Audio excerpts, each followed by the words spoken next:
Halo semuanya, perkenalkan kami dari kelompok 25 Study Independent bersertifikat GNIK yang beranggotakan Tia Fauzia, Ayu Yustika, Ayu Sri Alivia Raharjo, Desti Nur Rahmatia, Heni Hermawati, Intan Sari Ningsih, Ivano Fauzi Anwar, Putri Syakila Effendi, dan Reni Rismayanti.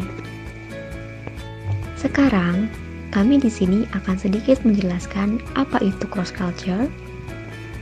Jadi, apa itu cross culture atau lintas budaya?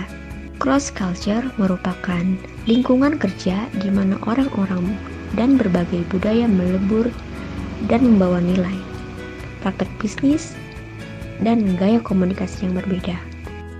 Di sini juga kami akan berikan contoh interaksi cross culture yang terjadi dengan teman saya atau pengalaman teman saya ketika berlibur ke New Zealand. Jadi di sini saya akan bercerita tentang pengalaman saya ketika saya berlibur ke New Zealand dengan kakak saya. Di New Zealand tersebut, sapa menyapanya itu sangat-sangat ramah. Bahkan ketika kita pergi ke supermarket dan hendak membayar belanjaannya, orang yang ada di kasir itu selalu menanyakan kabar, seperti how are you gitu. Dan mereka pun sangat-sangat ramah ke turis-turis yang lain. Ada satu ketika saya dan kakak saya itu pergi ke supermarket ditemenin sama guide-nya, asli orang New Zealand. Setelah berbelanja, kami bertiga langsung keluar dari supermarket itu. Sesampainya di luar, ada seorang laki-laki yang matanya tertuju kepada kita bertiga. Dan akhirnya, guide yang dari New Zealand-nya itu menyapa dengan halo dan melontarkan senyum. Dan akhirnya kami bertiga melanjutkan perjalanan untuk pergi ke apartemen. Ternyata di tengah-tengah perjalanan, laki-laki tersebut itu mengikuti kita bertiga.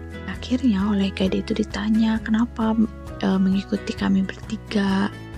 Laki itu menjawab bahwa di Malaysia katanya senyum perempuan itu adalah tanda kalau si perempuan itu menginvite atau menggoda si cowoknya.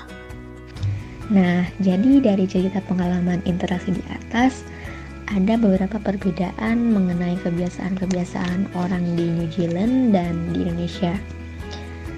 Jadi perbedaannya itu, kalau di New Zealand orangnya itu sangat ramah-ramah sekali. Kalau kita masuk ke supermarket pun di kasir suka ditanya kayak kabar, kayak hello, how are you?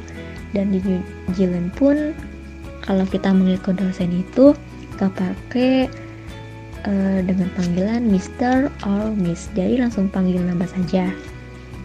Dan gak beda jauh nih di Indonesia. Di Indonesia itu orang-orangnya juga sangat ramah sekali, suka senyum kepada orang. Tapi kalau di Indonesia itu lebih menghargai orang yang lebih tua. Jadi kalau ke dosen itu atau ke orang yang lebih tua itu, kita panggil dengan Pak atau Bu. Sekian pengalaman dari kelompok kami, kurang lebihnya wassalamualaikum warahmatullahi wabarakatuh. Terima kasih.